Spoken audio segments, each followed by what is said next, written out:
Kansara DTV news ગુજરાતીમાં આપનું સ્વાગત છે। નજર કરીએ આજના મુખ્ય સમાચારો। અંકલેશ્વર વિસ્તારમાં એક અત્યંત ગંભીર અને સંવેદનશીલ બનાવ સામે આવ્યો છે, જેના કારણે સમગ્ર વિસ્તારમાં ચકચાર મચી ગઈ છે। અંકલેશ્વર વિસ્તારમાં રહેતી 16 વર્ષની સગીરા પર 33 વર્ષીય પરણિત યુવાન દ્વારા દુષ્કર્મ આચરવામાં આવ્યું હતું। આરોપી શંકર વસાવાએ સગીરાને લાલચ આપી તેની સાથે શારીરિક શોષણ કર્યું હતું। પરણિત યુવાને શારીરિક શોષણ કરતા સગીરા ગર્ભવતી બની ગઈ હતી, જે બાબત થોડા સમય સુધી ગુપ્ત રહી હતી। પરિસ્થિતિ ગંભીર બનતા સગીરાએ બાળકીને જન્મ પણ આપ્યો હતો।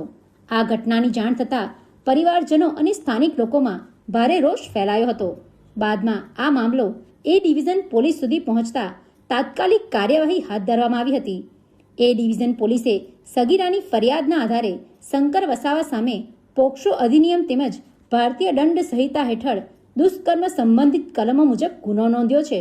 પોલીસ દ્વારા ઝડપી તપાસ હાથ ધરી આરોપી શંકર વસાવાની ધરપકડ કરી છે અને હાલ તેની પૂછપરછ ચાલી રહી છે।